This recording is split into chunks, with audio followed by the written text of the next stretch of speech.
Digital ক্রিয়েটারদের নিয়ে অনেক প্রশ্ন কিন্তু আমার আপনার সবার মনেই চলতেই থাকে। তারা কিভাবে কাজ করে, কিভাবে তারা কন্টেন্ট ক্রিয়েট করে, আর তাদের এত পপুলারিটির কারণটাই বা কি।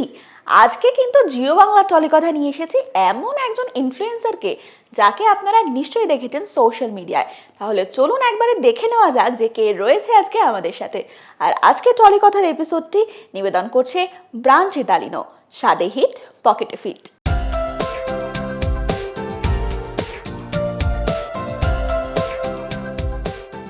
Shilpa, welcome to Tollykatha. Thank you আমাকে ইনভাইট করার জন্য। Thank you. আর তোমার সাথে আড্ডা দেওয়ার আগে একটা কথা বলি যে এই মুহূর্তে তোমাকে সোশ্যাল মিডিয়ায় যারা ফলো করছে তারা ভীষণ খুশি হবে ব্যাপারটা দেখে। এটা খুব স্বাভাবিক, কারণ এই যে হাজার হাজার ফলোয়ার্সদের নিয়ে তুমি একটা সোশ্যাল মিডিয়ায় সংসার পেতেছো, এই কাজটা কতটা নিজে এনজয় করছো এটা জিজ্ঞাসা করার আগে বলবো যে এটা কি প্রথমেই ভেবেছিলে যে এরকম ভাবেই এগোবে? একেবারেই ভাবিনি, কারণ আমার স্টার্টিংটা আমি একটুখানি বলি। আমি যখন শুরু করেছিলাম আমি মজার ছলেই করেছিলাম। তখন আমি কলেজে পড়তাম, একটা অ্যাপ খুব জনপ্রিয় হয়েছিল ইন্ডিয়াতে। তো আমার খুব ভয় ছিল যে আমি যে ভিডিও করব, পোস্ট করবো, আমার বাড়ির লোক দেখলে কী ভাববে, পাড়া প্রতিবেশী, একটা বাজে যদি ভাইরাল হয়ে যায় কী হবে। একটা থাকে না তখন ফটো বা ভিডিও নিয়ে অনেক কিছু হতে পারে। তো আমি ভিডিও বানাতাম, বানিয়ে ওখানে ডাউনলোড করে নিতাম, নিয়ে হোয়াটসঅ্যাপে রাখতাম, আমি পোস্ট করতাম না। তো একদিন ভুলবশত একটা পোস্ট হয়ে যায়, আমি খেয়াল করি না, তো ওটা ভাইরাল হয়ে যায়। তো বেশ মজা পেয়েছিলাম, ভাইরাল হয়েছে। তো তারপরেও কোথাও গিয়ে ভয় লাগতো যে, কারণ বাড়ির লোক বকবে, পাড়া প্রতিবেশীরা বলবে কী করছে মেয়ে, এরকম একটা ব্যাপার। তো সেখান থেকে তারপরে অনেক বন্ধু বান্ধবকে দেখলাম স্টার্টিং করেছে, ওরা শুরু, তো আমি এরকমভাবে শুরু করি। তো তখন অ্যাপসটা যখন ইন্ডিয়া জনপ্রিয় হয়, আমি একদম লাস্টের দিকে স্টার্ট করেছিলাম। তো খুব তাড়াতাড়ি আমার জিরো থেকে প্রায় 350K-তে পৌঁছে যায়। তো সেটা আমার কাছে একটা অনেক বড় পাওনা ছিল। সকালবেলা ঘুম থেকে উঠে আমি দেখতাম কত বাড়লো কত বাড়লো, খুব ভালোবাসা পেয়েছিলাম তখন। তো হঠাৎ করে সেটা চলেও যায়। তো এরকমভাবেই স্টার্টিংটা শুরু হয়েছিল। আমি ভাবিনি, আমি একেবারে ভাবিনি যে আমি এরকম কিছু করবো বা কিছু, মাথায় ছিল না। আচ্ছা, এই মুহূর্তে সোশ্যাল মিডিয়ায় তুমি কি ধরনের কন্টেন্ট পোস্ট করছো? আমি বেসিক্যালি আমাদের তো আমার প্রমোশন থাকে। তো এবার প্রমোশন হচ্ছে মুভি প্রমোশন, মানে প্রচুর পাই, একটার পর একটা যেরকম মুভিগুলো বেরোয়। রিসেন্টলি যেরকম পারিয়া করলাম বিক্রম দার, তারপরে হচ্ছে তিলোত্তমা করলাম নীলদার সাথে, আর সামনেই অনেকগুলো আছে, যেমন এই অঙ্কুশ দার সাথে কথা হয়েও আছে 2-3 দিন পরে ডেটটা, যেটা বেরোচ্ছে মির্জা, তারপরে বুমরাং বলে জিদ্দার একটা বেরোচ্ছে, ওগুলো কথা হয়ে আসে। বেশ। আচ্ছা, এটা তো এখনকার কথা হচ্ছে, শুরুর দিকটা তুমি বললে যে কলেজে পড়াকালীন তারপরে এরকম শুরু হয়েছিল, তো কতটা চ্যালেঞ্জিং ছিল সেই সময়টা? ভীষণই চ্যালেঞ্জিং ছিল, মানে বললাম না আমি প্রথমে ভাবিনি, কিন্তু ছোটবেলা থেকে আমার একটা ক্যামেরার সামনে না এই জিনিসটা খুব ভালো লাগে, মানে আমাকে, আমি দেখবো নিজেকে ক্যামেরায়, তো এগুলো খুব ভালো লাগে। তো যখন আমি 9-10-এ পড়ি তখন একটা অফার কালার্স বাংলা তরফ থেকে আসে। তখন ছোটো তো, এবার আমাকে যখন বলা হয়েছিল, আমি তো বলেছিলাম বাড়ির লোক জানে, আমি বলতে পারবো না। তো তারা আমার বাড়িতে গিয়েও কথা বলে। তো আমরা কিন্তু জয়েন্ট ফ্যামিলি, আমার দাদুই সব। তো কেউ চায়নি মানে যে না পড়াশোনা একটা নষ্ট হবে মাঝখান থেকে, এরকম টাইপের কিছু না। এখন না, পরবর্তীকালে যদি হয় হবে, এখন না। তো এবার আমার ভালো লাগতো, এবার সেটা সবাই জানতো, কিন্তু ওই চাইনি ওই ছোটোবেলায় ওই টাইমে কিছু শুরু হোক। তো এরকমই যখন শুরু হয় তখন ফ্যামিলি থেকেও মানে সাপোর্ট আমি পাইনি বলতে, নর্মালি কেউ তো কিছু জানে না ব্যাপারটা, সাপোর্ট কীভাবে করবে না। এবার সবাই জানতো আমি মানে অন্য কিছু, মানে ধরো যেটা হয়ে থাকে ইঞ্জিনিয়ারিং, ডাক্তার, এইসব কিছু নিয়ে পড়াশোনা করি। ফ্যামিলির বাইরেও যারা ধরো আমার রিলেটিভ সবাই এরকমই চাইতো, কেউ ব্যাপারটা তো জানতো না, বুঝতো না। তো বোঝাতে আমার অনেকটা টাইম লেগেছে। এবার এখন খুব ভালো লাগে তারা যখন এই জিনিসটাকে হয় না এনজয় করছে, তারপরে এগুলো খুব ভালো লাগে। এটা কি একার লড়াই নাকি সাপোর্টও পেয়েছো অনেক?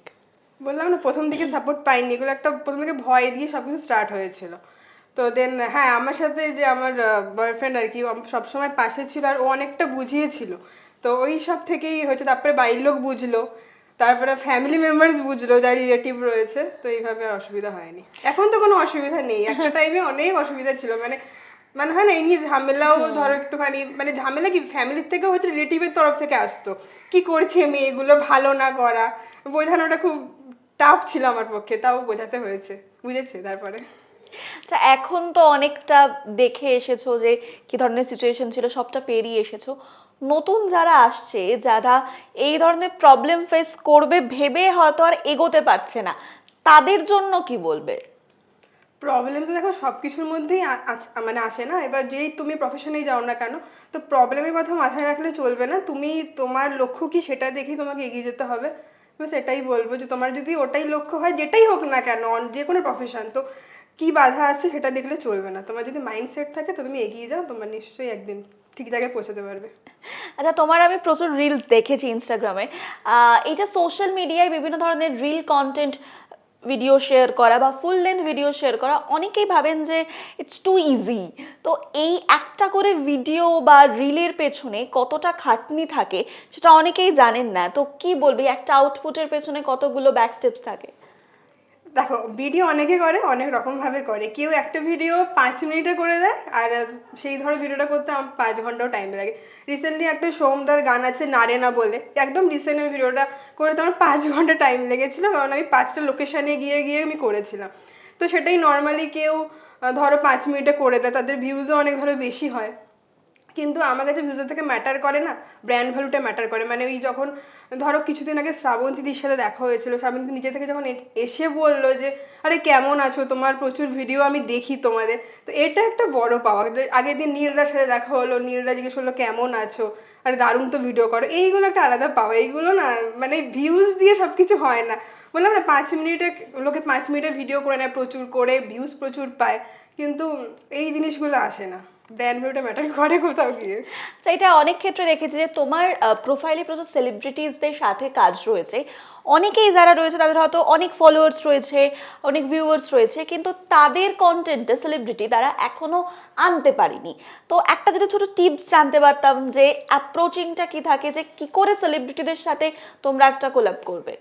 ওই তো আমি বলেই দিলাম যে সেলিব্রিটি বা এরকম ধরো যারা থাকে, ব্র্যান্ড ধরো যে বড় বড় ব্র্যান্ড থাকে, যেই হোক না কেন, তারা একটা মানে ব্র্যান্ড ভ্যালু বললাম না ম্যাটার করে। তুমি ওই অনেকে রয়েছে, তো তারা হচ্ছে মানে ড্রেস, মানে ধরো ড্রেসিং সেন্স ঠিকঠাক থাকে না, খুব বাজেভাবে ভিডিও বানায়, ভিউজ প্রচুর আসে এবং সবাই চেনে। তো এই জিনিসগুলো মানুষ এখন বেশি পছন্দ করে, আমি দেখেছি। খুব উল্টোপাল্টা কিছু দেখলে মানুষ অনেক বেশি ভিউজ দেয়। তো এইগুলো তো পছন্দ করে না না সেলিব্রিটিরা বা ব্র্যান্ড থেকে, এই সবের জন্য কল আসে না যে কোলাপ করার জন্য। তো এই জন্য ব্র্যান্ড ভ্যালুটা ম্যাটার করে। তো ভালোভাবে ভিডিও বানাতে হবে, যাতে তোমার একটা আর হয় না, একটা লোক তোমাকে আলাদাভাবে চেনে, যাতে উল্টোপাল্টা যে ব্যাপারগুলো থাকে না তার সাথে তুমি না জড়িয়ে যাও। তো এরকম একটা ব্যাপার থাকলে তোমার কাছে এমনিই কল আসবে। তা সোশ্যাল মিডিয়াতে পপুলার হওয়ার সাথে সাথে একটা জিনিস আমি দেখেছি ভীষণ ফেস করতে হয়, সেটা হচ্ছে ট্রোলিং পার্টটা। তো এই যে হেটার্স, তারপর ট্রোলিং, এই ব্যাপারগুলো কতটা মনোবল ভেঙে দেয় ক্রিয়েটারদের, কি মনে হয়? মনোবল, হ্যাঁ মনোবল তো অনেকের ভাঙে, কিন্তু আমি বলবো ট্রোলিংটা করলে না মানে একটা কাজের আগ্রহ বাড়ে, যে আমাকে এরা ট্রোল করছে, আমাকে আরো ভালো কিছু করতে হবে। এবার ট্রোলিংয়ে মনোবল ভাঙার, আমার মনে হয় মনোবল ভাঙাটা উচিত না, বরঞ্চ তোমার আরো জেদটা বেড়ে যাওয়া, যে আমি ভালো কাজ করবো, ওদেরকে দেখিয়ে দেবো, ওরাই আমাকে একদিন ভালোবাসবে, ভালো ভালো আমাকে নিয়ে ভালো ভালো পোস্ট করবে। তা তোমার ইন্সপিরেশন কে? ইন্সপিরেশন বলতে কিসে বলতে চাইছো বলো? মানে সোশ্যাল মিডিয়াতে তুমি যেভাবে কাজ করছো, তুমি আপাতত কাকে দেখছো? আমার তো বরাবরই কিরণদা ফেভারিট, বঙ্গাইকে। যেমন যেমন যে বললাম যে বঙ্গাইয়ের সাথে মানে কিরণদার সাথে আমার তো প্রথম থেকে পরিচয় ছিল না। রিসেন্টলি আমার একটা মেটা ইভেন্ট হয় ইউটিউবের, তো সেখানে যাই, তো কিরণদা নিজে এসে বলে যে কেমন আছো, তোমার ভিডিও দেখি। তো এইগুলোই ভালো লাগে, এগুলোই ভালোবাসে একটা আলাদাই। যেমন ছোটোবেলা থেকে এটাই আমার ছিল যে হয় না, সব প্রফেশন আছে, কিন্তু এই প্রফেশনে একটা ব্যাপার আছে, ওই ফিরে তাকানো, ঘুরে দেখবে, কথা বলবে, তারপরে পাগলামি করবে, যে তোমাকে আমার ভালো লাগে, এই জিনিসগুলো আমার ছোটবেলা থেকে পছন্দের। তখন আমি তো কিছু বুঝতামও না, বাট এগুলো ভালো লাগতো। পপুলারিটিটা ভীষণ পছন্দের। আচ্ছা, তোমাকে এই যে বললে ছোটবেলাতে অভিনয়ের সুযোগ এসেছিল, তখন হয়নি, এখন অভিনয়ের সুযোগ এলে সেটা হ্যাঁ বলবে? হ্যাঁ, এখন যদি সেরকম ভালো সুযোগ পাই অবশ্যই আমার ইচ্ছা রয়েছে। তা কি ধরনের চরিত্রে বেশি অভিনয় করার ইচ্ছেটা রয়েছে, যে পজিটিভ না নেগেটিভ? ওরকম ব্যাপার নেই, ভালো হলে আমি করতে রাজি আছি। বেশ। এখন নেগেটিভ এরকম ব্যাপার নেই, আগে একটা ছিল না পজিটিভই করবো হ্যাঁ, নেগেটিভ করবো না, বাট এখন নেগেটিভেও প্রচুর সেড একদমই। রয়েছে। ওরকম ব্যাপার নেই, দুটোই ভালো লাগে, সব রকম। বেশ কিছু নতুন ছবি আসছে যেগুলো তুমি নিজে প্রমোশন করছো। সেই ছবিগুলোর মধ্যে থেকে তোমাকে যদি বেছে নিতে বলা হয় যে একটা ছবি বলো যেটা তুমি একদম ফার্স্ট ডে ফার্স্ট শো দেখতেই যাবে।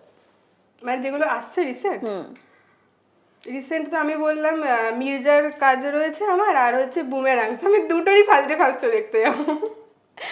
দুজনেই আমার খুব পছন্দের, অঙ্কুশ দা, জিদ্দা।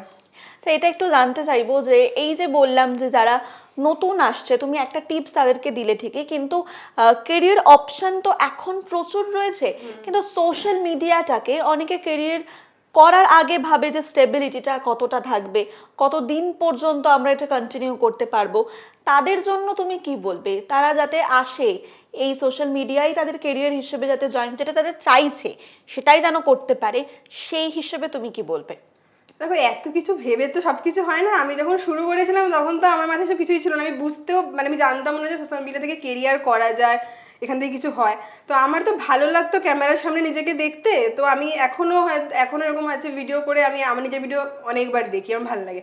তো এবার এত কিছু ভেবে হয় না। এবার তোমার যদি বললাম না মাইন্ডসেট থাকে, তুমি যদি ভাবো তাহলে তুমি করো, তুমি এখান থেকে তোমার মনে হবে এটা বলতে হবে, তোমার মনে হবে না যে আমি হয়তো অন্য কিছু করলে ভালো হতো, এটাই এসে আমার ভালো হয়নি। তোমার যদি এরকম মনে হয় যে আমি এইটা নিয়ে এগোতে চাই, তুমি এটাই করো। তোমার একটা টাইমে দাঁড়িয়ে মনে হবে যে আমার আদার্স আমি যে অন্য কিছু বাছিনি, এটা আমি লাকি যে আমি এখানে রয়েছি। আমি অনেক কিছু বেশি পেয়েছি, অন্য কোনো প্রফেশনে গেলে তো পেতাম না। Wow, thank you so much. মানে ওর এই কাজটা নিয়ে এত সুন্দর করে বুঝিয়ে দিল, এটা আমি প্রচন্ড পরিমাণে শিওর যে যারা ভাবছে যে সোশ্যাল মিডিয়াটাকে নিজের কেরিয়ার হিসেবে বেছে নেবে, বা এছাড়াও অনেক প্রশ্ন ছিল সেটা স্বাভাবিক থেকে থাকে ক্রিয়েটরদের কাছ থেকে, সে সমস্ত উত্তরও আশা করি আপনারা পেয়ে গেলেন। সুতরাং একবার জানিয়ে দিন যে আপনাদের কেমন লাগলো আজকের এই ভিডিওটি। তোমার কেমন লাগলো বলো টলি কথায় এসে? ভীষণ ভালো লাগলো, মানে সত্যি, মানে আমি তো প্রথমেই বললাম যে ইনভাইট করার জন্য থ্যাংক ইউ, আর এসে আমার ভীষণই ভালো লাগলো। আমাদেরও ভীষণ ভালো লাগলো। দর্শকদেরকে বলবো যে ভালো লাগলে অবশ্যই লাইক অ্যান্ড শেয়ার করতে ভুলবেন না। এরকম আরো অনেক টলি কথার এপিসোড দেখতে গেলে প্রত্যেক শনিবার নজর রাখতে হবে জিও বাংলা টলি কথায়, ঠিক সন্ধ্যে 6টায়। নমস্কার।